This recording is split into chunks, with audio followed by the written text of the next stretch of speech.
இன்றைக்கான நியாயாதிபதிகளின் புஸ்தகம் 14ஆம் அதிகாரம் 7வது வசனத்தை ஒருவர் வாசிக்க கேட்கலாம். அவன் போய் அந்த பெண்ணோட பேசினான். அவள் சிம்சோனின் கண்ணுக்கு பிரியமாயிருந்தாள். நாளும் கூட உங்களோடு கூட நான் தொடர்ச்சியாக பேசிக்கொண்டு வருகிறேன். சில காரியங்கள் பேசும் பொழுது உங்களுக்கு புரிகிறதா இல்லை கடினமாக இருக்கிறதா என்பதனால நான் என்ன யோசிச்சேனாக்கா, ஏதாவது ஒரு கேரக்டர் ஸ்டடிஸ் தான் நம்ம படிக்கலாமா அப்படின்னு யோசித்தேன். சில கேரக்டரை குறித்து நம்ம வாசிக்கலாம், இல்லை ஒரு ஓமைகளாக உங்களோடு கூட பேசுவேன் என்று சொன்னாக்கா உங்களுக்கு எளிமையாக இருக்குமோ அப்படின்னு சொல்லிட்டு நான் நினச்சேன். சரி, முடிந்த அளவுக்கு நான் உங்களோடு கூட நான் பேச விருப்பப்படுகிறேன். கர்த்தருக்கு சித்தமாக இருந்தால் தொடர்ச்சியாக இது மாதிரியான காரியங்கள் பேச கர்த்தர் நமக்கு உதவி செய்வார்கள். சிம்சோனை குறித்து நான் இன்றைக்கு உங்களோடு கூட நான் பேச விரும்புகிறேன். சிம்சோன், இந்த அநேக வேலைகளிலே சிம்சோனை எங்கு பயன்படுத்துவார்கள் என்று சொன்னாக்கா, நாம யூத் மீட்டிங்காக நம்ம அதிகமாக சிம்சோனை குறித்து நாம் பார்த்துருக்கோம். யூத் மீட்டிங்னாவே சிம்சோன், கிதியோன், பாராக், யோசேப்பு, இப்படிப்பட்ட அநேக நபர்களை நாம் பயன்படுத்துகிறதை நாம் பார்க்க முடியும். நானும் யூத் பிரேயருக்காக வருகிற 26ஆம் தேதிக்காக நான் படிக்கும் பொழுது எனக்கு இந்த ஒரு மெசேஜ் எனக்கு ஒரு கண்ணோட்டத்தை கொடுத்தது. சரி, அது உங்களோடு கூட இந்த நாள் நான் ஷேர் பண்ணலாம் நான் விருப்பப்படுகிறேன். இந்த சிம்சோனை குறித்து நாம் பார்க்கும் பொழுது அநேகருக்கு தெரிந்திருக்கும். சிம்சோன் எல்லாருக்குமே தெரியுங்களா? யாருமே இதற்கு கேள்விப்படாத ஒரு நபரா சிம்சோன்? எல்லாருக்குமே தெரியும், அவனுடைய ஸ்டோரி தெரியும். ஆனாலும் கூட அந்த ஸ்டோரியில கொஞ்சம் வித்தியாசமான ஒரு பார்வையை நாம் இன்றைக்கு அவன் மேல வைப்போமே. இந்த சிம்சோன் யாரா இருக்கிறான் என்று சொன்னால், தேவனுடைய வாக்குத்தத்தின்படி பிறந்த ஒரு பிள்ளை யார் என்று சொன்னால் சிம்சோன். ஒரு தம்பதியார் 2 பேருமே மலடியா இருக்கிறாங்க. அந்த மலடியான அந்த ஸ்திரீக்கு என்ன பண்ணப்படுறாங்க, ஒரு நாளை தேவதூதன் வந்து சொல்லுகிறார், இப்படியாக நீ ஒரு கர்ப்பவதியாக நீ இப்படியாக ஒரு பிள்ளை பெறுவ அப்படின்னு சொல்லிட்டு சொல்லப்படுகிறார். அப்படி சொல்லப்பட்ட பிரகாரமாகவே அந்த என்ன செய்யணும் அப்படின்னு கேட்கும் பொழுது, அவன் தேவனுக்கென்று நசரேயனாக இருப்பான். அவன் தேவனுக்காக கடைசி வரை நசரேயனாய் இருப்பதனால நீங்க என்ன செய்யுங்கனாக்கா, அவனுடைய தலைமுடியை நீங்க வெட்டக்கூடாது. அதே போல ஸ்திரீயா இருக்கிற நீயும் என்ன பண்ணக்கூடாதுனாக்கா, திராட்சை ரசம் அது போல மற்ற காரியங்களை தீட்டானது ஒன்றை நீ என்ன பண்ணாத, புசிக்காத அப்படின்னு சொல்லிட்டு முன்பதாகவே, அந்த பிள்ளை பிறக்கும் முன்பதாகவே ஒரு காரியத்தை அவனை குறித்து வருங்காலத்தில் குறித்து ஒரு தெளிவை பெற்றுக் கொண்டவர்கள் தான் அந்த தம்பதியார். அதனால அவனை எப்படி வளர்க்க வேண்டும் என்று 2வது முறையும் தேவனிடத்துல கேட்டு, அவனை இப்படிதான் நீங்க வளர்க்கணும், அவனை குறித்து இப்படிப்பட்ட காரியங்கள் இருக்கிறது, அதனால நீங்க என்ன பண்ணாதீங்க, தீட்டானது ஒன்றும் சாப்பிடாதீங்க, உங்களுடைய வாழ்நாட்கள திராட்சை ரசத்தெல்லாம் நீங்க புசிக்காதீங்க அப்படின்னு சொல்லிட்டு ஒரு கட்டளை பெற்று இப்படிப்பட்ட ஒரு வாழ்க்கை முறைமைக்குள்ளாக வாழ்ந்து அதன் மூலமாக பெற்றெடுக்க ஒரு பிள்ளை தான் யார் என்று சொன்னாக்கா சிம்சோனாக இருக்கிறார். அல்லேலூயா. அந்த சிம்சோன் இப்பொழுது என்ன செய்யறாங்க அப்படின்னாக்கா, இந்த 14ஆம் அதிகாரத்துல அவர் என்ன பண்றாருனாக்கா, அவருக்கு ஒரு பெண் மேல அவர் ஒரு பெண்ணை பார்க்கிறாரு. அந்த பெண்ணை பார்த்ததுனால அந்த பெண்ணை அவருக்கு பிடிச்சு போயிடுச்சு. அங்க அந்த வசனத்தை வாசிக்கும் பொழுது 14ஆம் அதிகாரம் 1-2 வசனத்தை வாசிக்கும் பொழுது, சிம்சோன் பின்னாவுக்கு போய் பின்னாவிலே பெலிஸ்தரின் குமார்த்திகளில் ஒரு பெண்ணை கண்டு திரும்ப வந்து தன் தாயையும் தகப்பனையும் நோக்கி, பின்னாவிலே பெலிஸ்தரின் குமார்த்திகளில் ஒரு பெண்ணை கண்டேன், அவளை எனக்கு கொள்ள வேண்டும் என்று என்றார். ஆமா, அப்ப திம்னாத்துல அந்த பெலிஸ்தருடைய குமாரத்தியா இருக்கக்கூடிய அந்த பெண்ணை எனக்கு கொள்ள வேண்டும், எனக்கு அந்த பெண்ணை வந்து நீங்க கட்டி கொடுங்க, வாங்க நம்ம போய் கேட்கலாம்னு சொல்லிட்டு இப்படிப்பட்ட ஒரு ஆரம்பத்திலே தான் இவன் சிம்சோன் என்ன செய்யறானாக்கா, தன்னுடைய தகப்பனையும் தாயும் கூட்டிக் கொண்டு செல்கிறான். தகப்பனும் தாயும் என்ன சொல்றாங்கனாக்கா, நீ ஏன் அங்க போற, நம்ம இடத்துல பெண்கள் இல்லையா, இல்ல உன்னுடைய சகோதர இடத்துல பெண்கள் இல்லையா, நம்முடைய தேசத்திலே அநேக பெண் பிள்ளைகள் இருக்கிறாங்களே அப்படின்னு சொல்லும் பொழுது, இல்ல அவள் என்னுடைய கண்ணுக்கு பிரியமானவளா இருக்கிறா, அதனால நீங்க என்ன பண்ணுங்கனாக்கா, எனக்கு அவளையே கொள்ளுங்க, எனக்கு அவதான் வேணும் அப்படின்னு சொல்லிட்டு இப்படிப்பட்ட ஒரு ஆரம்பத்தின் அடிப்படையில் தான் நீங்க கடந்து செல்வதை நாம் பார்க்க முடியும். எடுத்து வாசிப்போம். நியாயாதிபதிகளின் புஸ்தகம்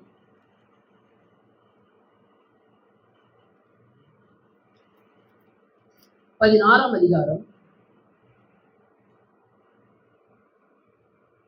21வது வசனத்தை வாசிக்கும் பொழுது, பெலிஸ்தர் அவனை பிடித்து ஆ, அவன் கண்களை பிடுங்கி ஆ, அவனை காசாவுக்கு கொண்டு போய் காசாவுக்கு கொண்டு போய் அவனுக்கு 2 வெண்கல விலங்கு போட்டு அவனுக்கு 2 வெண்கல விலங்கு போட்டு சிறைச்சாலையிலே மாவரைத்துக் கொண்டிருக்க வைத்தார்கள். மாவரைத்துக் கொண்டிருக்க வைத்தார்கள். அப்ப இவனுடைய முடிவு நம்ம பார்க்கும் பொழுது மிகவும் துக்கமகரமான ஒரு முடிவாக இவனுடைய வாழ்க்கையில் நம்ம பார்க்க முடியும். இந்த சிம்சோனை குறித்து நாம் வாசிக்கும் பொழுது தொடர்ச்சியாக தேவனுடைய வல்லமை எந்த அளவுக்கு கிரியை நடப்பிக்க முடியும், ஒரு மனுஷனை தேவனுடைய வல்லமை ஆட்கொள்ளும் பொழுது, தேவனுடைய ஆவியானவர் ஒரு மனுஷனை ஆட்கொள்ளும் பொழுது எந்த எக்ஸ்ட்ரீமுக்கும் போக முடியும் அப்படின்றதுக்கு ஒரு எடுத்துக்காட்டு யாருனாக்கா இந்த சிம்சோன் தான். ஒரு பெரிய பராக்கிரமசாலி. அவன் என்ன செய்யறானாக்கா, அவன் ரொம்ப எளிதாக என்ன செய்யறானாக்கா, ஒரு பச்சை தாடை எலும்பா இருக்கக்கூடிய கழுதினுடைய தாடை எலும்பை எடுத்து அவன் என்ன பண்றானாக்கா, அவன் 1000 பேரை அங்க ஒரு இடத்துல கொண்டு போடுகிறான். 300 நரிகளை பிடிச்சு அவன் என்ன பண்றானாக்கா, அதனுடைய 2 வாள்களையும் கட்டி அது நடுவுல வந்து தீப்பந்தத்தை வச்சு அநேக பெலிஸ்தருடைய அந்த வயல்களை என்ன பண்ணா சுட்டரித்து போறோம். 300 நரிகளை பிடிக்கிறது ரொம்ப ஈஸியாக நம்ம யோசிக்கவே முடியாது. ஒரு சாதாரணமான ஒரு ஆடை பிடிக்கிறதுக்கு நமக்கு முன்பாக வர்ற ஆடை நம்ம வீட்டுல சாயங்காலம் கொண்டு போய் சேர்க்கறதுக்கு அது ஓடும் பொழுதே நம்ம பிடிக்க முடியல, ஒரு மாட்டை பிடிக்க முடியல. ஆனா இவன் 300 நரிகளை பிடிச்சு அவன் என்ன பண்றானாக்கா, அதுக்கு நடுமத்தியில என்ன பண்ணா தீப்பந்தத்தை வச்சு அநேக சூளைகளை அரிச்சு போறதை பார்க்க முடியுது. அவன் என்ன பண்றான், ஒன்றுமே இல்லாம இருக்கும் பொழுது அநேகரை அழிச்சு போறவனா பார்க்கறான். இப்படி பல காரியங்களை அவனுடைய வாழ்க்கையில பார்க்க முடியுது. அவன் எளிதாக இப்படிப்பட்ட ஒரு பராக்கிரமசாலியாக இருக்கிற ஒரு மனுஷன் யாருனாக்கா சிம்சோனாக இருக்கிறான். கிதியோனை குறித்து நம்ம வாசிக்கும் பொழுது அவன் என்ன பண்றானாக்கா, அவன் போர் எடுத்து கொண்டிருக்கும் போது பயந்து போய் போர் எடுத்து கொண்டிருக்கான்னு சொல்றான். ஆனா உங்ககிட்டயும் கொஞ்சம் பலன் இருக்குன்னு சொல்லிட்டு ஆண்டவர் பார்க்கறான். ஆனா இவன் எப்படிப்பட்டவனா இருந்தாக்கா, தன்னுடைய வாழ்க்கையை முழுவதுமாக பலத்தினாலே அவன் வந்து இடைக்கட்டப்பட்டவனாகவும் பலத்தினாலே முழுவதுமாக ஆட்கொண்டவனும் ஒரு மனுஷன் யாருனாக்கா இந்த சிம்சோன். ஆனா கடைசியில அவனுடைய முடிவு எந்த இடத்துல போய் நிக்குதுனாக்கா, அவன் மாவரித்து கொண்டு தன்னுடைய கண்கள் பிடிக்கப்பட்ட நிலைமையில வாழ்ந்து கொண்டு கடைசியா அவன் என்ன சொல்றானாக்கா, ஆண்டவரே இந்த ஒரு விஷயம் என்னை நினைச்சிருங்க, என்னோடு கூட இங்க இருக்கிற ஜனங்கள் எல்லாரும் மதிக்கும்படியாக நீங்க ஒரு விஷயம் என்னை பலப்படுத்துங்கன்னு சொல்லிட்டு அவன் அந்த பெலிஸ்தரோடு கூட கடைசியாக மகளிர் நம்ம பார்க்க முடியும். இந்த காரணங்கள் ஏன் இவனுடைய வாழ்க்கையில இந்த இந்த சிம்சோனுடைய வாழ்க்கையிலே எப்படிப்பட்ட ஒரு நல்ல துவக்கம் இருந்த போதும் தேவன் அந்த வசனம் வாசிக்கும் பொழுது 13ஆம் அதிகாரத்துல 25வது வசனத்தை வாசிக்கும் பொழுது, அவன் சோராவுக்கும் எஸ்தோவுக்கும் நடுவில் உள்ள தானின் பாளையத்தில் இருக்கையில் கர்த்தருடைய ஆவியானவர் அவனை ஏவ துவங்கினார் அப்படின்னு சொல்லிட்டு. அப்ப ஒரு நல்ல ஆரம்பம், ஒரு நல்ல ஃபேமிலி, நல்ல ஒரு பேக்ரவுண்ட் இருந்துச்சு. அவங்க இவனுக்காக தன்னுடைய வாழ்க்கை முறைமையை மாற்றிக்கொண்ட ஒரு தம்பதியாரா இருந்த ஒரு பெற்றோர்கள், இவனை ஆண்டவரே இவனை அபிஷேகம் பண்ண போறேன், நான் இவனை குறித்து பெரிய திட்டத்தை வச்சிருக்கிறேன்னு சொல்லப்பட்ட ஒரு மனுஷன், இவனை ஆண்டவரே ஆட்கொண்டு இவனை பலப்படுத்தின ஒரு மனுஷன். ஆனா கடைசி நேரத்துல இப்படிப்பட்ட ஒரு விழுதைக்கு காரணம் என்னன்னாக்கா, இவனுடைய வாழ்க்கையிலே இவன் என்ன செய்யறானாக்கா, ஒரு பெண் மேல ஒரு பிரியப்படுகிறான். அது இல்லையா, நான் என்ன சொல்ல வரும்னு கடைசியா சொல்லுவேன். அப்ப ஒரு பெண் மேல ஒரு ஸ்திரீனிடமாக இவன் என்ன பண்றானாக்கா பிரியப்படுகிறான். நீங்க வாங்க எனக்காக அந்த பெண்ணை கேளுங்கன்னு சொல்றோம். சொல்லிட்டு அவங்க போறாங்க. போகிற இடத்துல என்ன நடக்குதுனாக்கா, அந்த பெண் பிள்ளைய அவங்களும் சரின்னு சொல்லிட்டு ஓகேன்னு சொல்லிடுறாங்க. ஓகேன்னு சொல்லிட்டதுக்கு அப்புறம் என்ன நடக்குது நம்ம அங்க பார்க்கும் பொழுது 20வது வசனத்தை வாசிக்கும் பொழுது 14 பெஞ்சாதியோடைய என்றால் சிநேகமாய் இருந்த சில நாள் சென்ற பின்பு கோதுமை அரைக்கிற நாட்களில் ஒரு வெள்ளாட்டு குட்டியை எடுத்துக்கொண்டு தன் பெண்சாதியை காண போய் நான் என் பெண்சாதியின் இடத்தில் அரை வீட்டுக்குள் போகட்டும் என்றான்.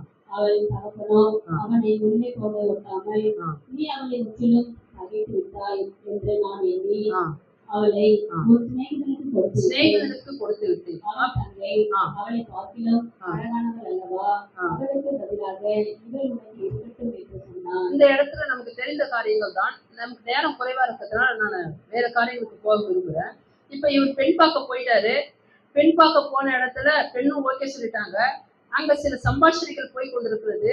சில விடுகதைகளை போடுறான். அந்த விடுகதைகளுக்கு நீங்க பதில் சொல்லுங்க, இல்லைனாக்கா நீங்க என்ன பண்ணுங்க, உங்களுடைய வஸ்திரங்களை எனக்கு 30 வஸ்திரங்களை கொடுங்கன்னு கேட்கும் பொழுது அந்த வஸ்திரங்களை இவங்களால கொடுக்க முடியாததுனால இவங்க என்ன செய்யறாங்கனாக்கா, அந்த பெலிஸ்தர் அந்த பெண் வீட்டார்கிட்ட சொல்றாங்க, எங்களுடைய எல்லாவற்றையும் நீ பறித்து கொள்ளவா நீங்க எங்களை கூட்டிங்க, அதனால நீங்க என்ன பண்ணுங்கனாக்கா நீங்க வந்து அதுக்கான விடுதலைக்கான பதிலை எங்களுக்கு சொல்லுங்கன்னு சொல்லும்போது இந்த ஸ்திரீ போயிட்டு சிம்சோன் இடத்துல கேட்கிறா.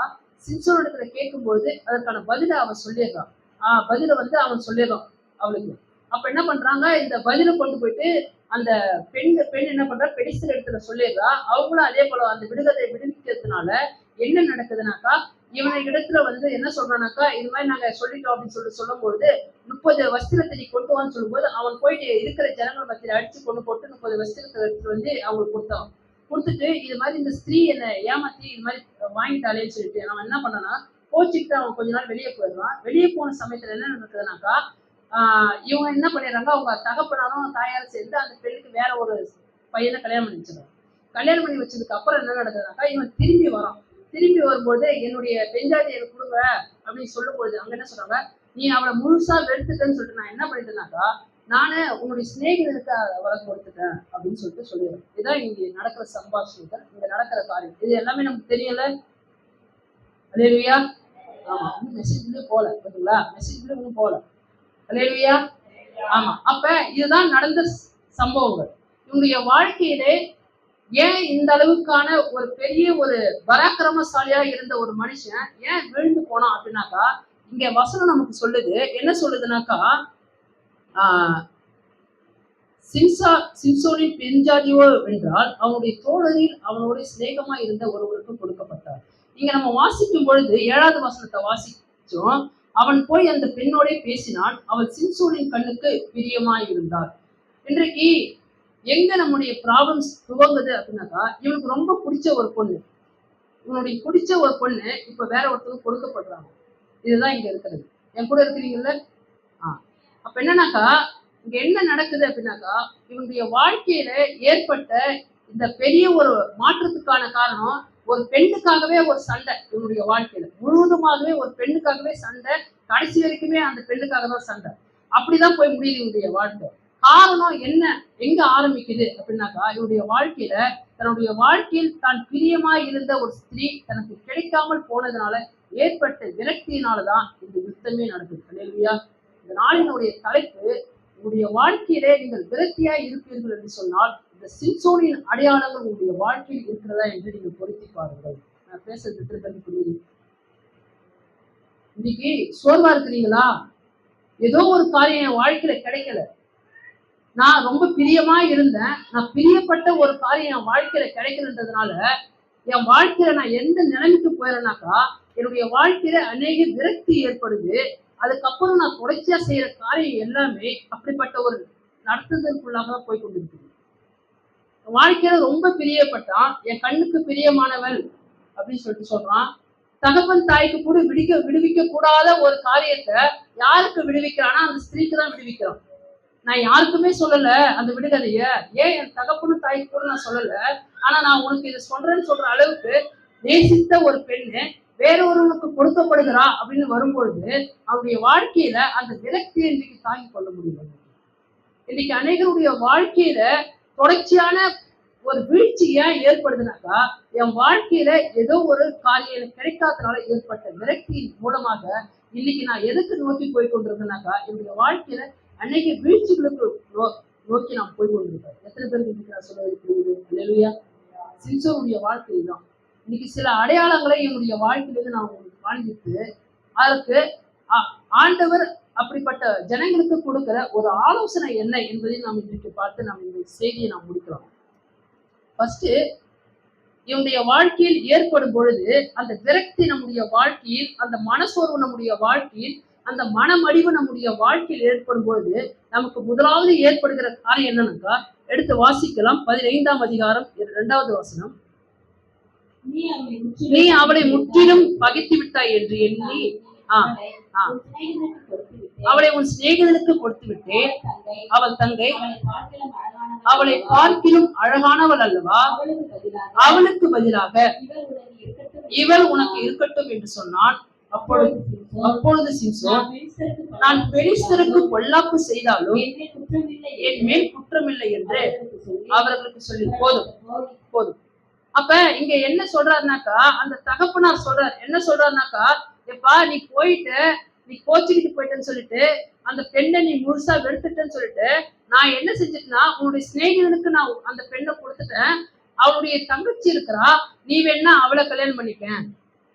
அவளுடைய தங்கச்சி இவளை பார்க்கலாம் அழகுள்ளவளா இருக்கிறாளே, நீ அவளை கல்யாணம் பண்ணிக்க அப்படின்னு சொல்லிட்டு சொல்லப்படும் போது அவன் என்ன சொல்றானாக்கா, இல்ல நான் பெலிஸ்தருக்கு பொல்லாப்பு செய்தாலும் தவறு இல்லைன்னு சொல்லிட்டு அவன் போறான். இங்க ஃபர்ஸ்ட் விரக்தி முதலாவது ஏற்படுத்துகிற ஒரு காரியம் என்னன்னாக்கா, என்னை சமரசத்துக்குள்ளாக என்னை கொண்டு செல்லாது. அல்லேலூயா. எந்த இடத்துலயுமே என்னை காம்ப்ரமைஸ் செய்யாது. ஃபர்ஸ்ட் ஒரு காம்ப்ரமைஸ்க்கே நம்ம வரமாட்டோம். இந்த விரக்தி என்ன செய்யுது? முதலாவது காம்ப்ரமைஸுக்கு வராது. ஒரு சமரசமான ஒரு முடிவுக்கு, ஏமா இந்த பொண்ணை பார்த்துதான் அந்த பொண்ணு அழகா இருக்கிறாளே, நீ அந்த பொண்ணை கல்யாணம் பண்ணிக்கன்னு சொல்லும் பொழுது இல்ல நான் என்ன பண்ணுவேன், பொல்லாப்பு செய்யறதுக்கு தான் அவன் தேடானே தவிர அந்த இடத்துல ஒரு சமாதானத்துக்கான காரியத்தை எதுவுமே எடுக்கலாம். நம்முடைய வாழ்க்கையில எனக்கு கிடைக்க வேண்டிய அந்த காரியம் எனக்கு கிடைக்காத போது எதை கொடுத்தாலும் நான் என்ன பண்ற மாட்டேன், சமரசத்துக்கே இன்னைக்கு வர மாட்டேன். அது எதற்கு அடையாளமா இருக்குன்னா, நம்முடைய வாழ்க்கையில நம்ம விரக்தியில இருக்கணும்னு அடையாளம். எதை வேணா கொடுங்க, ஆனா எனக்கு அது ஈடாகாது. என் கண்ணுக்கு அவள் பிரியமா இருக்கிறாள், இவன் அழகா இருக்கிறாளே, இல்ல அவ என் கண்ணுக்கு பிரியமா இருக்கிறாள், சொன்னதேதான் சொல்லுவாங்க திரும்பி. காரணம் விரக்தி. எனக்கு கிடைக்கல, நான் ஆசைப்பட்டது எனக்கு கிடைக்கல, எனக்கு பிடிச்சது எனக்கு கிடைக்கல. அதனால நான் என்ன பண்றேன், என்னை அடுத்த ஸ்டேஜுக்கு நான் எதுக்கு நேராக கொண்டு போறேனாக்கா, என்னை வழி நடத்துற அந்த விரக்திக்கு நேராக நான் என்னை ஒப்பு கொடுக்குறவனா இருக்கேன். என் வாழ்க்கையில வேற பெஸ்டான ஒரு காரியம் வந்தா கூட நான் என்ன செய்யறதுனாக்கா, எனக்கு வேணாம். ஒருவேளை நம்ம அப்படி இருக்கிறோமா இன்னைக்கு நம்ம யோசிச்சு பாருங்க. நம்ம யாக்கோபு குறித்து வாசிக்கும் பொழுது யாக்கோபு எப்படிப்பட்டவரா இருக்காக்கா, யாக்கோபு அவர் என்ன செய்யறாரு, லாபன் இடத்துல போயிட்டு வேலை செய்யறாரு. வேலை செய்யும் பொழுது அந்த லாபன் இடத்துல வேலை செய்யும் பொழுது அவர் என்ன பண்றாருனாக்கா, அவளுக்கு 2 மகள் இருக்கிறாங்க, லேயால் ராகேல் இருக்கிறாங்க. அவருக்கு ராகேல் மேல பிரியமா இருக்கிறதுனால அவர் என்ன சொல்றாரு, உங்களுடைய இளைய குமாரத்தியாகிய ராகேலுக்காக நான் 7 வருஷம் உங்களிடத்துல வேலை செய்யறேன் அப்படின்னு சொல்றாரு. அந்த 7 வருஷம் வேலை செய்யும் பொழுது என்ன நடந்ததுனாக்கா, அவன் 7 வருஷம் முடிஞ்சதுக்கு அப்புறம் என்ன சொல்றான், அந்த பெண் பிள்ளை எனக்கு கொடுங்க அப்படின்னு சொல்லப்படும் பொழுது, சரி நம்ம விருந்து பண்ணுவோம்னு சொல்லிட்டு ஒரு விருந்து நடக்குது.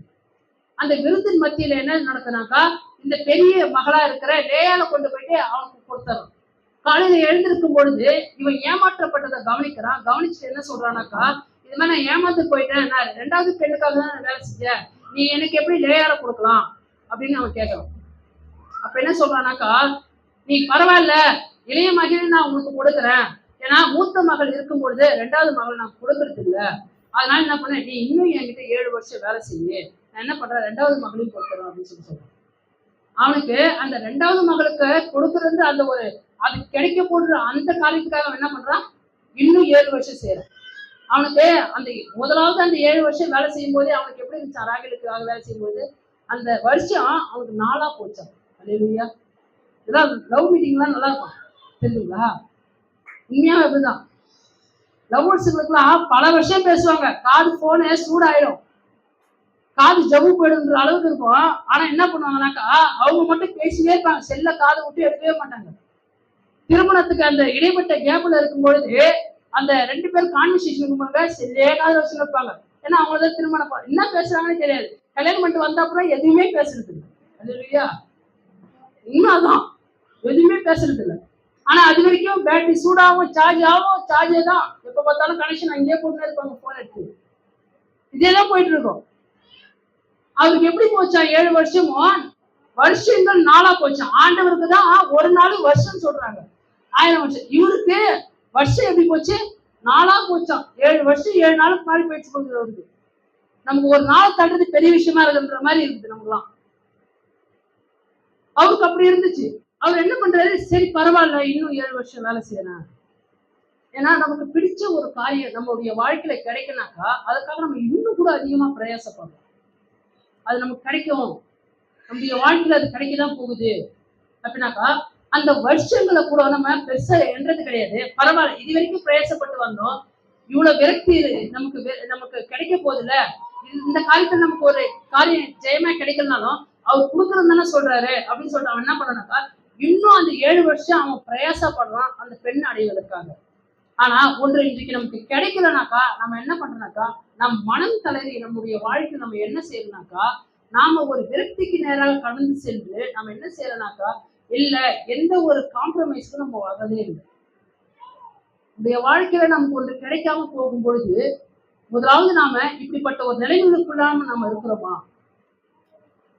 நான் எந்த காம்ப்ரமைஸுக்கும் வராம இருக்கிறேன். எனக்கு ஒரு காரியம் கிடைக்கல. அதனால நான் விரக்தி அடைஞ்சிருக்கிறேன் அப்படின்னாக்கா, உங்களுடைய விரக்தி அப்படிப்பட்ட காரியம் இருக்குனாக்கா, அது ஒரு முதலாவது ஒரு அடையாளமா இருக்கு உங்களுடைய வாழ்க்கை. ஒரு காம்ப்ரமைஸுக்கு எப்பயுமே வர மாட்டீங்க. 2வது காரியத்துக்கு நேரம் கடந்து செல்லலாம். டைம் கம்மியா இருக்கு.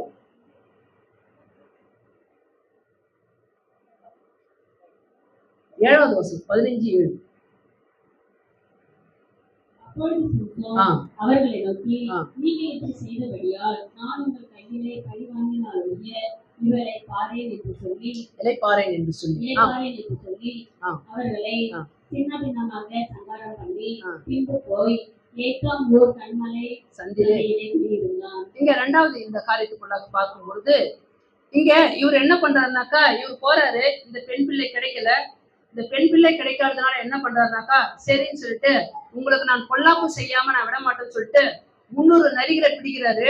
300 நரிகளை பிடிச்சு தீப்பந்தத்தை ஏற்றி, தீப்பந்தத்தை என்ன பண்றாரு, அந்த நரிகளுக்கு நடுவுல ஏற்றி அவரு அந்த வயல்களை விட்டுறாரு. அப்ப அது போயிட்டு என்ன பண்ணுது, எல்லாத்தையும் அழிச்சு போட்டுருது, சுட்டரித்து போட்டுச்சு. இந்த காரியத்தை செய்தவன் யார் அப்படின்னு சொல்லிட்டு எல்லாரும் கேட்கும் பொழுது, திம்னாத்தில் இருக்கிற அந்த சிம்சோன் அவனுடைய மருமகன் தான், சிம்சோன் தான் இந்த காரியத்தை செஞ்சுட்டான் அப்படின்னு சொல்லிட்டு சொல்லப்படும் பொழுது, ஏன் செஞ்சான் அப்படின்னு கேட்கும் பொழுது, இது மாதிரி அந்த பெண்ணை கொடுக்கல, அது அவனுடைய சிநேகிதனுக்கு கொடுக்கப்பட்டதுனால அவன் என்ன பண்ணிடுறான்னாக்கா, இந்த காரியத்தை செஞ்சுட்டான் அப்படின்னு சொல்லிட்டு சொல்றாங்க. சரின்னு சொல்லிட்டு அப்ப அவன் அதை செஞ்சுட்டான்ல, அதனால என்ன பண்ணுங்க, நம்ம எல்லாரும் சேர்ந்து அந்த அந்த பெண்ணையும் அவளுடைய குடும்பத்தையும் சேர்த்து நம்ம சுட்டரித்து போடுன்னு சொல்லிட்டு அவங்க எல்லாரும் போய் கொண்டுடுறாங்க. இதுதான் அங்க நடக்கிற 2வது காரியம்.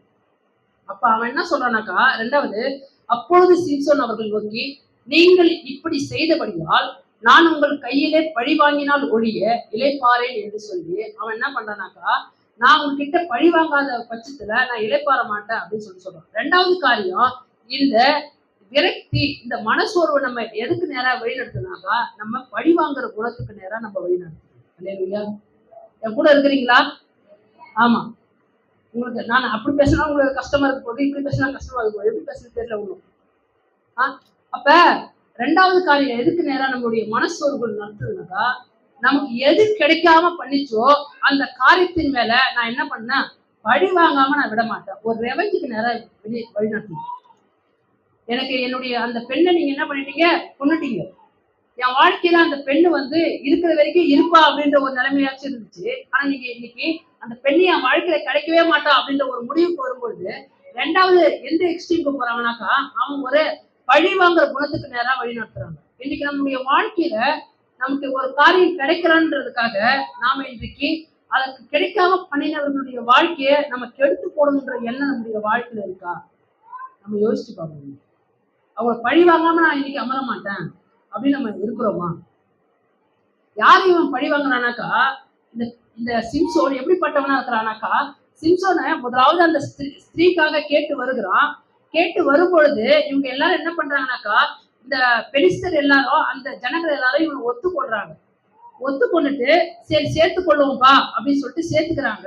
இந்த பெண் பிள்ளையை கொடுக்கலான்னு கொடுக்குறாங்க அதே மாதிரி. அப்ப என்ன செய்யறாங்கனாக்கா, இந்த திருமணத்துக்கு மத்தியில 7 நாள் அளவுக்கு அவங்க என்ன செய்யறாங்கனாக்கா, ஒரு விருந்து செய்யறாங்க. அந்த விருந்தின் மத்தியில என்ன பண்றாங்கனாக்கா, அவங்க ஒரு விடுகதையை கேட்கறோம். இது மாதிரி ஒரு பச்சைக்கிறவனிடத்துல இருந்து தேன் வந்துச்சு, அது என்னன்னு உங்களுக்கு தெரியுமா அப்படின்னு சொல்லிட்டு அவங்க ஒரு கேள்வி கேட்கறோம். ஒரு விடுகதையை போடும்பொழுது அந்த வசனத்தை வாசிக்கிறோம். 14வது வசனம். அப்பொழுது அவன், பச்சைக்கிறவனிடத்திலிருந்து பச்சனமும் பலவான இடத்திலிருந்து மதுரமும் வந்தது என்ன என்றான்.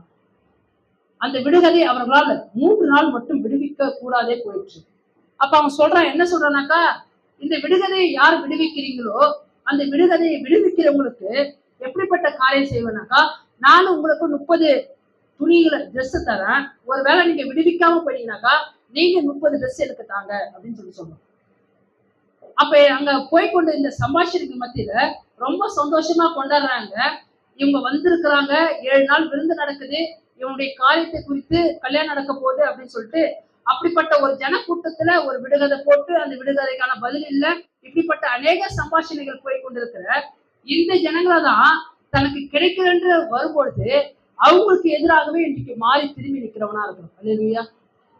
விரக்தி எந்த இடத்துக்கு கொண்டு போகுதுனாக்கா, என்ன உபசரிச்சவங்க, என்ன அனுசரிச்சவங்க, என்னோடு கூட இருந்த உறவா இருந்தவங்க, எனக்கு நன்மை வரும்படி என்று செய்த அநேகரை எனக்கு ஒரு காரியம் கிடைக்கலனாக்கா அவர்களை இன்றைக்கு எதுக்கும் இன்றைக்கு துடிகிற ஒரு காரியத்துக்குள்ளாக நாம் கடந்து சென்றோம்.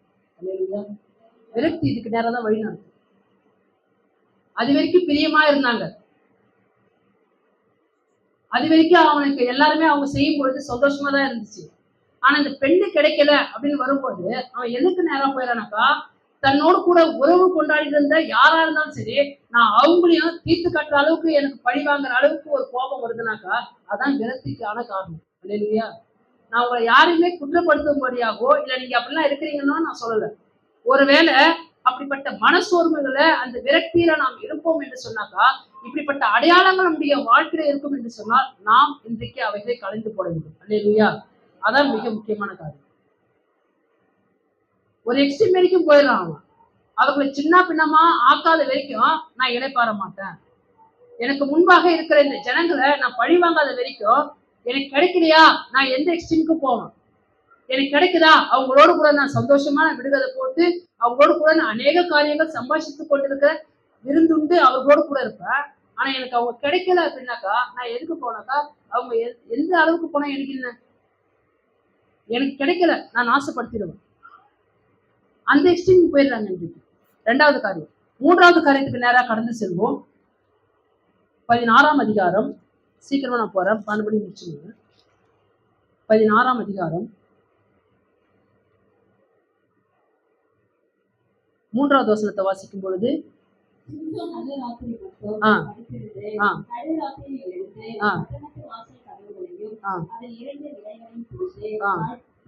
தாழ்பால்களையும்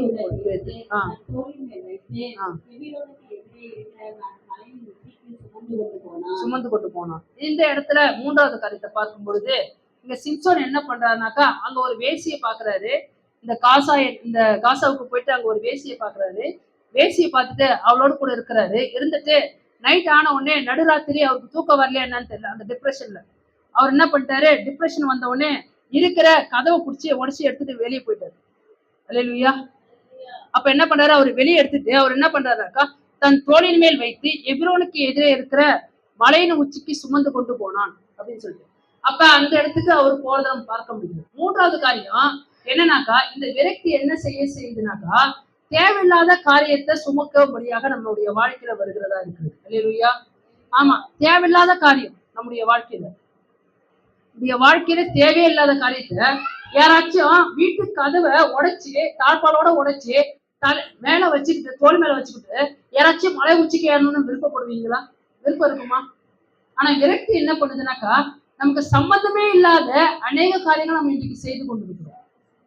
நமக்கு தேவையில்லாத அநேக பாரத்தை நம்ம சுமந்து கொண்டு இருக்கிறோம். நமக்கும் அதுக்கு சம்பந்தமே இல்லை.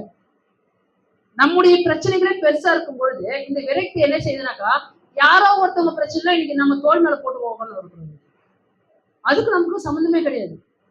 மத்தவங்க வீட்டு கதை, அந்த வீட்டு கதை, இந்த பிரச்சனைகள்லாம் தூக்கி நாம தான் அதுல முக்கியமா இருக்கிற மாதிரி நாம் அந்த பிரச்சனை நம்ம மேல வைத்துக் கொண்டு நாம் சுமந்து செல்கிறவளா இன்றைக்கு காணப்பட்டு கொண்டிருக்கிறோம். பவுல் சொல்லும் பொழுது கொரிந்தியருக்கு 2 கொரிந்தியர் சொல்லுவாரு, அழகா சொல்லுவாரு.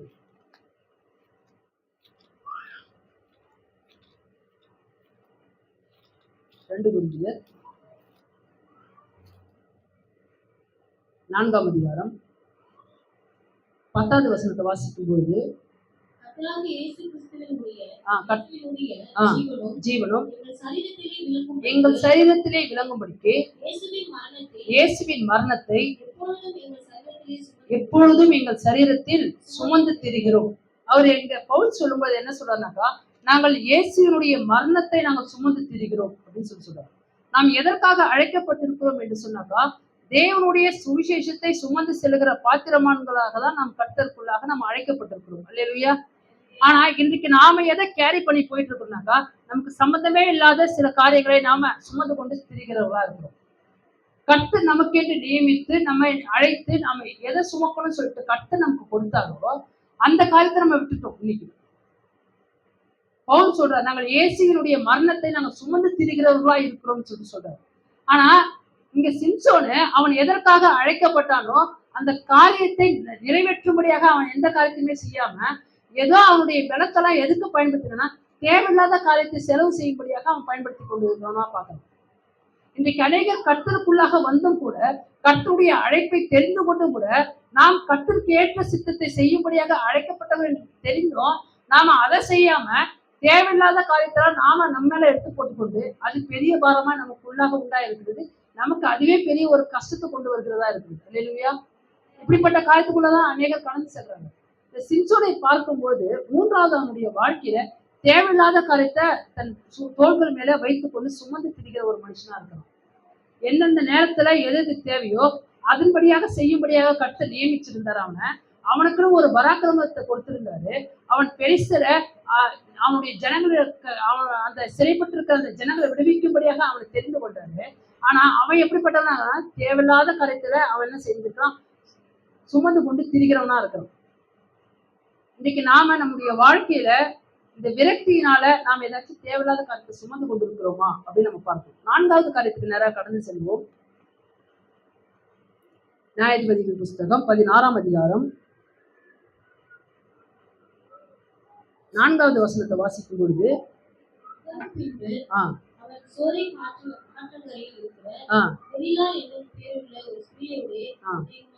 இங்க 4வது நம்ம பார்க்கும் பொழுது அதுக்கப்புறம் என்ன நடக்குதுனாக்கா இவன் இந்த இடத்தை விட்டுட்டு 4வது இந்த சோரட் ஆற்றங்கரையில இருக்கிற தெளிலால் என்னும் ஒரு ஸ்திரீயோட அவன் என்ன பண்ணனாக்கா அவன் சிநேகமா இருக்கிறான்னு நம்ம வாசிக்கிறோம். இந்த 4வது காரியம் எதை குறிக்குதுனாக்கா இந்த விரக்தி நம்மை தகாத நபர்களோடு இல்ல தகாத விஷயங்களோடு நம்மை ஐக்கியப்படுத்தக்கூடிய காரியமாக இருக்குது. அல்லேலூயா. முதலாவது காரியம் நான் என்ன உங்களுக்கு சொன்னேன், காம்ப்ரமைஸ். அந்த சமரசம் யாரோட கூட சேர மாட்டோம். 2வது காரியம் நான் உங்களோட கூட என்ன சொன்னேன், ஆமா பழி வாங்குது. அந்த ரெவெஞ்ச் அவங்க எடுக்காம அவங்க ஓய மாட்டாங்க அந்த விரக்தியினால. 3வது காரியம் என்ன சொன்ன, தேவையில்லாத காரியத்தை நீங்க சுமந்து திரிகிறவங்களா இருக்கீங்க. 4வது காரியம் தகாத ஐக்கியத்தை நீங்க நாடுகிறவங்களா இருப்பீங்க. உடைய வாழ்க்கையில கர்த்தர் உடைய பெற்றோர்களுக்கு சொன்ன வார்த்தை என்னன்னாக்கா, நீ தீதானது ஒன்று நீ என்ன பண்ணாத, நீ புசிக்காத தொடாதன்னு சொன்னாங்க. ஏன் திராட்சரசமும் நீ குடிக்காத அப்படின்னு சொல்லிட்டு சொன்னாங்க. ஆனா இவன் எப்படிப்பட்டவனா இருக்கிறானாக்கா அங்க 1வது வசனத்தை வாசிக்கும் பொழுது பின்பு சிம்சோன் காசாவுக்கு போய் அங்கே ஒரு வேசியை கண்டு அவள் எடுத்துட்டு போனான். அப்ப 4வது எந்த காரியங்களோடு கூட நான் என்ன பண்றேன், சமரசம் ஆயிடுறேன். எனக்கு தேவையில்லாத காரியங்கள், எனக்கு தகாத காரியங்கள் எந்த காரியமா இருந்தாலும் நான் அதோடு கூட நான் பயணிக்கிறவனாக நான் இருக்கிறவனா இருக்கிறேன். காரணம் எனக்கு ஒரு விரக்தி ஏற்பட்டிருக்கு. நான் ஒரு காரியம் எனக்கு கிடைக்கும்னு நான் நினைச்சேன், அந்த எனக்கு காரியம் கிடைக்காதனால நான் எதுக்கு நேரம் நான் வழிநடத்தப்படுறேன்னாக்கா என்னுடைய வாழ்க்கையில அதை நான் ஆல்டர்னேட்டிவ் செய்யும்படியாக அதை நான் எப்படியாச்சும் அது எனக்கு கிடைக்கல, அதை நான் என்ன பண்ணிக்கணும், எப்படியாச்சும் மேல் பூசமாச்சும் என்ன பூச முடியுமா, எனக்கு நீங்க எங்களோட கூட இருக்கிறீங்களா, என்னோட கூட இருக்கிறீங்களா, என்னோட கூட இருப்பீங்கன்னு நினைக்கிறேன். அப்ப ஏதாச்சும் ஒரு காரியம் நான் ஆல்டர்னேட்டிவ் செஞ்சாக்கா அதை நான் எப்படியாச்சும் நான் சரிப்படுத்திடலாம். இந்த காரியத்துக்குள்ளாக நான் போனாக்கா இதுல இருந்து நான் குழப்பத்துல இருந்து நான் வெளியே வந்துடலாம், இதுக்குள்ள நான் போனாக்கா இதுல இருந்து நான் விடுதலை பெற்றுடலாம் அப்படின்னு சொல்லிட்டு அவன் என்ன செய்யறானாக்கா, இது வரைக்கும் பார்த்தா அந்த பெண்ணு கிடைக்கும்னு நினைச்சான், பெண்ணையும் அழிச்சு கொடுத்தாங்க, இப்ப செத்து போயிட்டா, இதுக்கு மேல என் வாழ்க்கையில எதுவும் கிடைக்க போறது இல்லை, அதனால நான் எதுக்கு நேரம் போறேனாக்கா வேற ஏதாச்சும் ஒரு காரியம் கிடைச்சாக்கா அது மூலமா என்னை திருப்திப்படுத்த முடியுமா, அந்த காரியத்துக்குள்ளாக அவன் கடந்து செல்றான். தகாத உறவுகள், தகாத காரியங்கள், தேவையில்லாத காரியங்கள், தேவையில்லாத ஐக்கியம், தேவையில்லாத நபர்களோடு ஒரு ஐக்கியம், இப்படிப்பட்ட காரியங்கள் நம்முடைய வாழ்க்கையில இருக்கும் என்று சொன்னாக்கா நாம் எதற்கு நேராக வழிநடத்தப்பட்டு கொண்டிருக்கிறோம்னாக்கா நம் விரக்திக்கு நேராக இருக்கிறோம் அப்படின்னு நம்முடைய அடையாளம் தெளிவா சொல்லுது. நாம் தேவனுக்குள்ளாக இருக்கும் பொழுது தேவன் நம்மை அழைத்து பரிசுத்தப்படுத்தி நம்மை கட்டு நியமித்து நமக்கென்று ஒரு ஸ்தானத்தை கொடுத்திருக்கும் பொழுது நாம வேறு ஒரு காரியத்துக்குள்ளாக தகாத காரியத்துக்கோடு கூட நாம் அழைக்கப்பட்டிருக்கோம் என்று சொன்னாக்கா அதற்கு காரணம் எதுவா இருக்குனாக்கா சில வேலைகளில நாம் நினைத்து நமக்கு கிடைக்காம போயிட்டு ஒரு காரியம் இருக்கணும். அதை திருப்திப்படுத்தும்படியாக இன்னைக்கு வேற ஒரு காரியத்தை நாம நாடிக்கொண்டிருக்கிறோம். 5வது காரியத்துக்கு நேராக கடந்து செல்லுங்க. 16ஆம் அதிகாரம் 16வது வசனம். இப்படி அவனை தினம் தினம் தன் வார்த்தைகளினாலே நெருக்கி அலட்டிக் கொண்டிருக்கிறான். சாகத்தக்கதாய் அவன் ஆத்துமா இப்படி அவனை தினம் தினம் தன் வார்த்தைகளினாலே நெருக்கி அலட்டிக் கொண்டிருக்கிறதுனால் சாகத்தக்கதாய் அவன் ஆத்மா விசனப்பட்டு. அப்ப இந்த 5வது காரியம், இந்த விரக்தி எதற்கு நேராக நம்ம வழிநடத்தினாக்கா கடைசியாக சாகரத்துக்கு நேராக நம்ம வழிநடத்தக்கூடியதாக இருக்கிறது. அப்படிப்பட்ட ஒரு வல்லமை எதுக்கு இருக்கு? விரக்திக்கு இருக்கு. ஒரு காரியம் எனக்கு கிடைக்கல அப்படின்னாக்கா அந்த காரியம் எனக்கு கிடைக்காத பட்சத்துல இந்த உலகத்துல நான் இருந்து என்ன பயன்? இவள் என்ன இங்க செய்யறானாக்கா, இந்த தெளிவால் என்ன சொல்றானாக்கா, இந்த தெளிவால் இடத்துல அநேக அந்த பெலிஸ்த ஜனங்கள் வந்து சொல்றாங்க, அவனுடைய பராக்கிரமம் எதுல இருக்கு, அவனுடைய பலம் எதுல இருக்கு நீ கேட்டு எனக்கு சொன்னாக்கா நான் என்ன பண்ணுவேன், அதை அவன் இடத்துல இருந்து நாங்க நீக்கி போட்டுருவோம். அவன் பலவீனமா மாறிட்டாக்கா நாங்க ஈஸியா அவனை மேற்கொண்டுடலாம். அதற்கான காரியம் எதுன்னு சொல்லிட்டு நீ கேட்டு சொல்லுன்னு சொல்லிட்டு இந்த தெளிவால் இடத்துல எல்லாரும் சொல்றதை நம்ம பார்க்க முடியுது. அப்ப நாங்க இவ்வளவு காசு தரோம் அப்படின்னு சொல்லிட்டு சொல்றாங்க.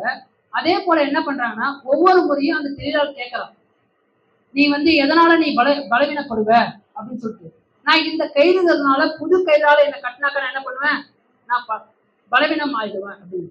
சரி, அதே மாதிரி கட்டி பார்க்கலாம், இல்ல அப்படின்னு தெரியுது. அடுத்தது ஒரு காரியம் நடக்குது, என்னன்னாக்கா வேற எந்த காரியம் சொன்னாக்கா நீ செய்வ, என்னுடைய சடையை கொண்டு போயிட்டு இந்த ஆணிகளோடு நீ பின்னிட்டாக்கா என்ன ஆயிடும், நான் பலவீனம் ஆயிடுவேன் அப்படின்னு சொல்லி சொல்றேன். அதே மாதிரி அவ செய்யறா.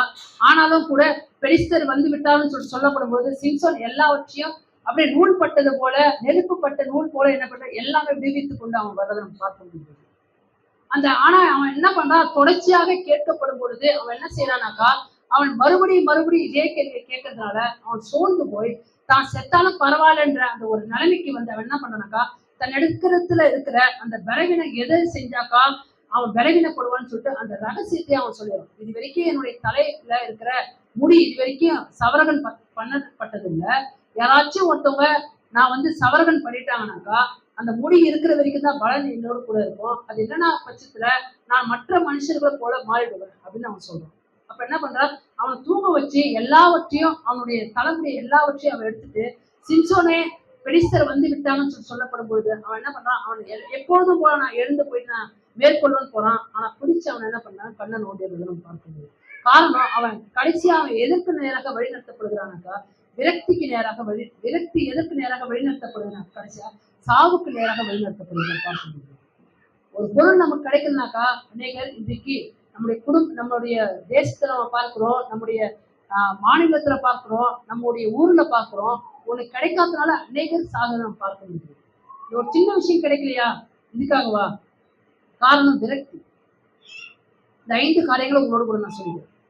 முதலாவது காரியம் என்ன சொல்லியிருக்கிறேன், நான் உங்க சொல்லதான் சொல்லுவேன், நீங்க கவனிக்கிற மாதிரி இல்லைன்னா நான் சொல்லினே இருப்பேன். ஆமா, சமரசமா நம்ம கொண்டு போகாது எந்த இடத்துலயுமே. 2வது காரியம் பழி வாங்குறது. 3வது காரியம் தேவையில்லாத காரியத்தை நம்ம சுமந்து செல்கிறவங்களா இருக்கும். 4வது காரியம் தேவையில்லாத அந்நிய காரியத்தோடு தகாத உறவுகளை நம்ம வைக்கிறவங்களா இருக்கும். 5வது காரியம் இந்த விரக்தி நம்ம எதற்கு நேரம் வழி நடத்துது, சாவுக்கு ஏதுவாக நம்ம வழி நடத்துதுன்னு பார்ப்போம். இந்த 5 காரியங்கள் இருக்குது. இந்த 5 காரியங்கள் இருக்கும் பொழுது இந்த காரியங்கள் நம்முடைய வாழ்க்கையில கூட முடிய போகுது. நம்ம முடிச்சிருக்கோம். இந்த 5 காரியங்கள் நம்முடைய வாழ்க்கையில இப்படிப்பட்ட காரியங்கள் எல்லாமே இருக்கணும்னு அவசியம் இல்லை. ஆனா எந்தெந்த காரியம் நம்முடைய வாழ்க்கையில விரக்தியினால் நம்ம இப்படிப்பட்ட காரியம் நடந்தா நலமா இருக்குமே நம்ம நினைக்கிறது தெரியும். நம்ம எந்த ஸ்டேஜில் இருக்கோம் நமக்கு தெரியும்.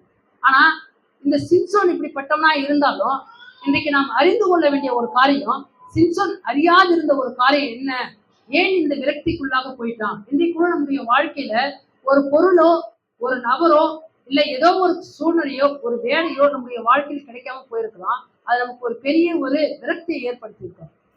இவங்களை போயா திருமணம் செஞ்சோம், வேற யாராச்சும் திருமணம் செஞ்சிருந்தாக்கா சந்தோஷமா இருந்திருக்கலாமே, எனக்கு இந்த வேலை கிடைச்சிருந்தா நல்லா இருந்திருக்கலாமே, இந்த வேலையில வந்துட்டோமே அப்படின்னு சொல்லிட்டு அநேக விரக்தி ஒரு காரியத்துல கிடைக்காத பட்சத்துல. ஆனா நாம் புரிந்து கொள்ள வேண்டிய காரியம், சிம்சோன் அறியாது இருந்த ஒரு காரியம் என்னன்னாக்கா எடுத்து வாசிக்கலாம். 14ஆம் அதிகாரம் 14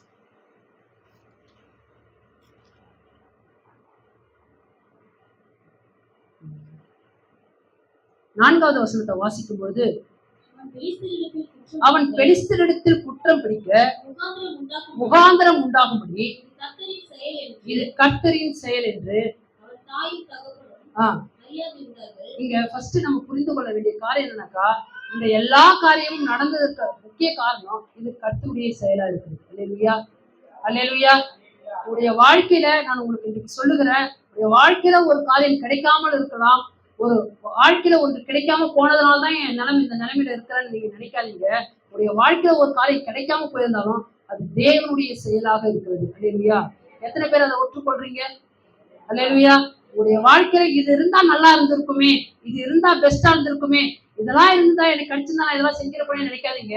உங்களுக்கு அறியாது இருக்கிறவர் உங்கள் மத்தியிலே இருக்கிறார். நீங்கள் அறியாத ஒரு காரியம் உங்களுக்கு இது எல்லாமே நடைபெற்றதற்கான காரணம் என்னன்னாக்கா, இது தேவனுடைய செயலாகவே இருக்கிறது. அல்லேலூயா. கரங்களை தட்டி தேவனை மகிமைப்படுத்தலாமா?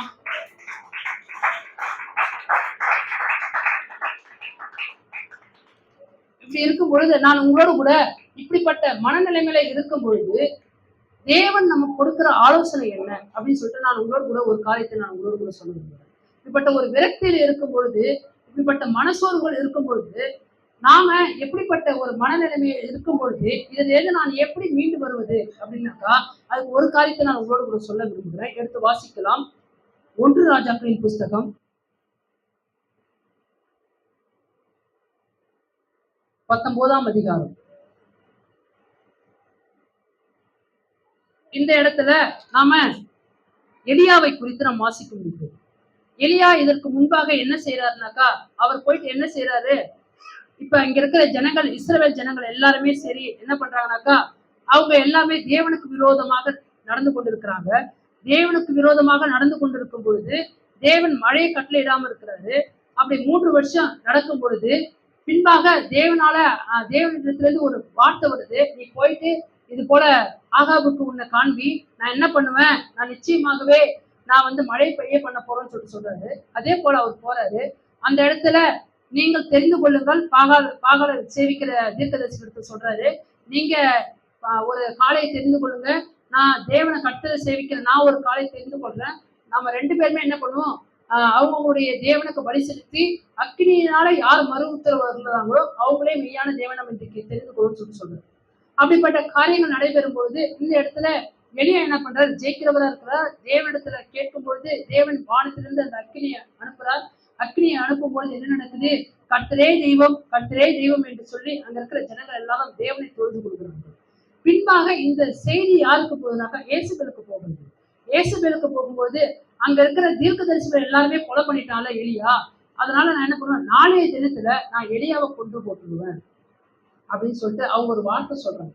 அந்த வார்த்தை சொல்லப்படும் பொழுது இப்ப எலியா என்ன பண்றாருனாக்கா, மிகவும் சோர்ந்து போய் தான் என்ன செய்யறாருனாக்கா, அந்த 19ஆம் அதிகாரத்துல அவர் என்ன பண்றாருனாக்கா, 5வது வசனத்தை வாசிக்கும் போது, ஒரு சூறைச்செடியின் கீழ் படுத்துக்கொண்டு நித்திரை பண்ணினான்.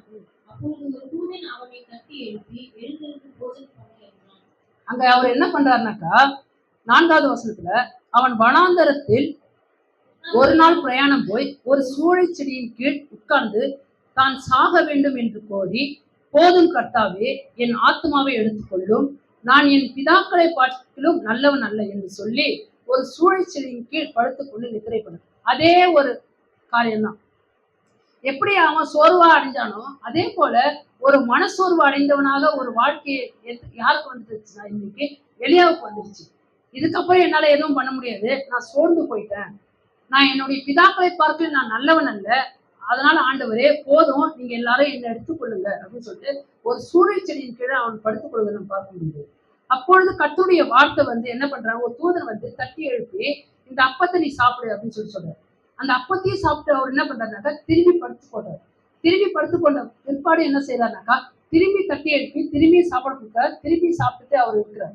அப்படி இருக்கும் பொழுது இப்படிப்பட்ட ஒரு மனநிலையில தான் நம்ம வாழ்ந்து கொண்டிருக்கோம். சில வேலைகள் இந்த விரக்தியில் இருக்கிறவங்க சொல்றோம்.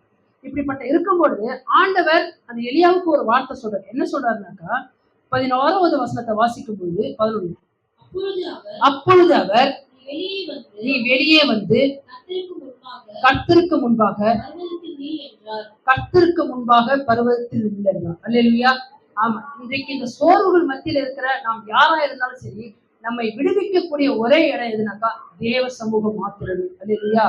நாம் எந்த சூழ்நிலை வேணா இருக்கலாம், நமக்கு கிடைக்க வேண்டிய காரியம் நமக்கு கிடைக்காம போயிருக்கலாம், இது கர்த்தருடைய செயல் என்று நாம் அறியாம இருக்கலாம், நான் மிகவும் சோர்ந்து போய் நான் செத்தால் நலமா இருக்குமே என்ற நிலைமை நம்முடைய வாழ்க்கையில ஏற்பட்டாலும் கர்த்தர் இன்றைக்கு உனக்கு ஒரு வார்த்தை கொடுக்கிறா, நீ என் சமூகத்துல நீ பிழைத்திருக்க. அல்லேலூயா. இந்த மனுஷன் சிம்சோனுடைய வாழ்க்கையில அவன் தேவ சமூகத்தை மட்டுமே போய் நாடாம போயிட்டான் அவனுடைய வாழ்க்கையில. ஆனா எலியா என்ன பண்றது, தேவ சமூகத்துக்கு முன்பாக போய் நிற்கும் பொழுது அவனை கொண்டு ஒரு எலிசாவை கர்த்தர் எழும்ப பண்ணுகிறார். அல்லேலூயா. நீ உன்னுடைய வாழ்க்கையில உன்னுடைய விரக்தியை நீ விரட்டி அடிச்சுட்டு நீ தேவ சமூகத்திலே உன்னை போய் நீ காத்துக் கொள்வாய் என்று சொன்னால் நிச்சயமாகவே கர்த்தர் உன்னை கொண்டு செய்ய வேண்டிய காரியத்தை உன்னை கொண்டே கர்த்தர் செய்வார். அல்லேலூயா. நம்ம எல்லாரும் எழுந்து நிற்கலாமா? இன்னைக்கு எத்தனை பேர் நம்முடைய வாழ்க்கை